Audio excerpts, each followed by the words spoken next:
Shalom, saudara yang dikasihi Tuhan Yesus Kristus. Selamat pagi, salam sejahtera buat saudara semua dimanapun saudara berada. Damai dan sukacita oleh Roh Kudus melimpah senantiasa dalam hati dan kehidupan saudara semua. Sebelum kita mendengarkan renungan firman Tuhan, mari sama-sama kita berdoa. Bapa kami yang di surga, Bapa di dalam nama Tuhan Yesus Kristus, kami mengucap syukur Tuhan untuk perlindungan-Mu sepanjang malam hingga pagi hari ini. Kembali kami menikmati anugerah berkat Tuhan, dan kami mengalami kebaikan-Mu ya Tuhan di pagi hari ini.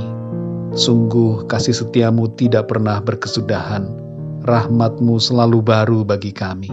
Pada saat ini ya Tuhan, kami mau mendengarkan sabda firman-Mu. Berbicaralah kepada kami masing-masing secara pribadi.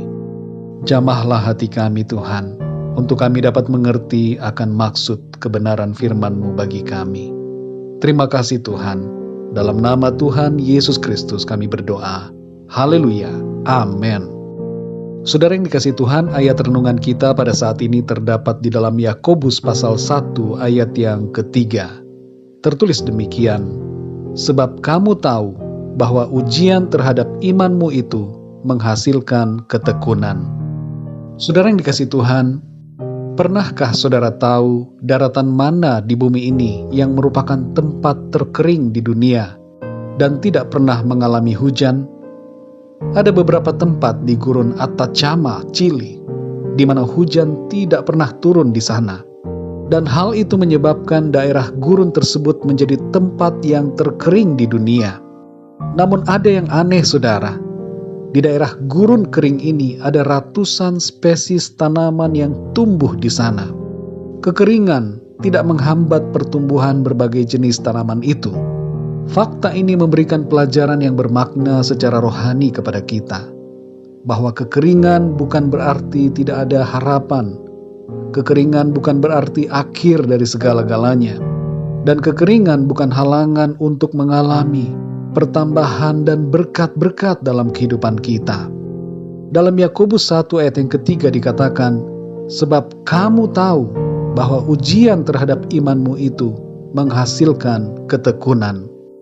Saudara yang terkasih, ketika kita mengalami ujian tertentu dalam hidup, ada kalanya kita merasa tidak ada harapan, tidak ada peluang, dan kita merasa kita tidak mungkin bertahan.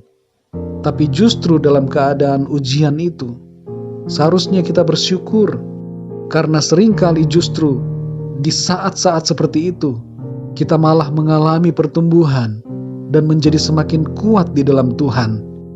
Saudara yang dikasihi Tuhan, mari kita pikirkan, di bagian lautan mana yang tidak ada gelombang?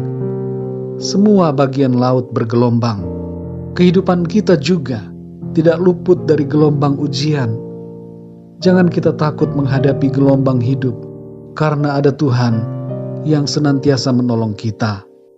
Hal yang terpenting dalam menghadapi ujian masalah atau kesulitan bukanlah mengenai solusinya. Kita seringkali ingin cepat-cepat dapat solusi, saudara. Tapi sebenarnya hal yang terpenting dan paling berharga dari setiap ujian adalah kekuatan yang kita dapatkan dari Tuhan dalam setiap proses yang kita jalani. Inilah yang disebutkan sebagai ketekunan dalam ayat ini. Ujian iman menghasilkan ketekunan. Saudara yang dikasihi Tuhan, kita akan segera memasuki tahun yang baru, tahun 2021. Sepanjang tahun 2020 ini, mungkin bagi kebanyakan dari kita, menjadi tahun yang penuh dengan ujian. Ada banyak hal yang menghantam berbagai aspek kehidupan kita. Pandemi yang berlangsung selama hampir 1 tahun ini membuat banyak aspek terdampak. Namun kalau kita mau membuka hati dan mau belajar, sebenarnya saudara, situasi ini mengajarkan kita banyak hal.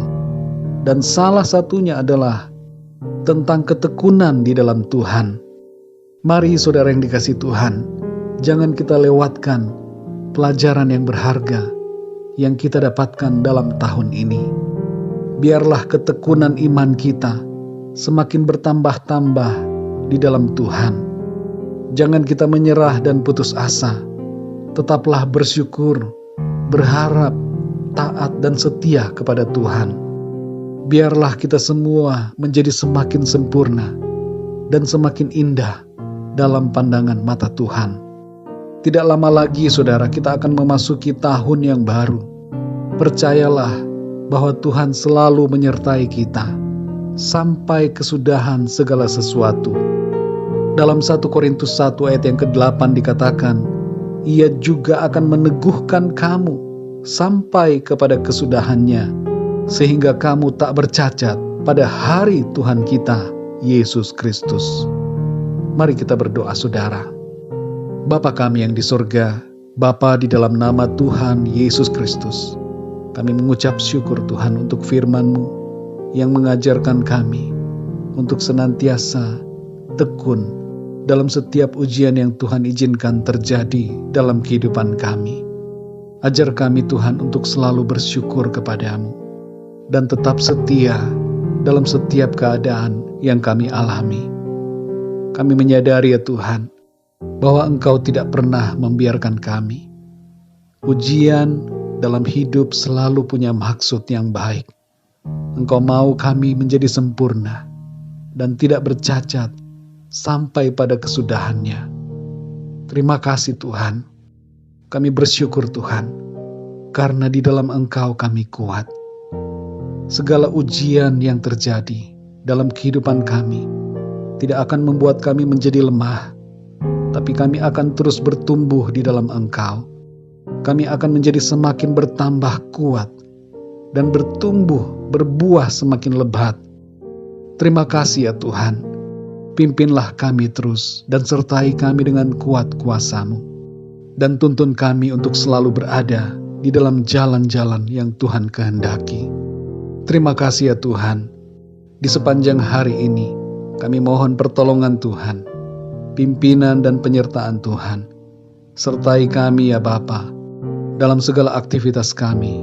Biarlah semua yang kami kerjakan dan lakukan pada hari ini dapat menyenangkan hati-Mu Tuhan. Terima kasih ya Tuhan. Kami mau jalani hari ini dengan sukacita, semangat dan sorak-sorai karena Tuhan. Engkau yang selalu menjadi sumber sukacita bagi kami Tuhan. Terima kasih ya Tuhan. Dalam nama Tuhan Yesus Kristus, Tuhan dan Juru Selamat kami berdoa dan mengucap syukur. Haleluya. Amin.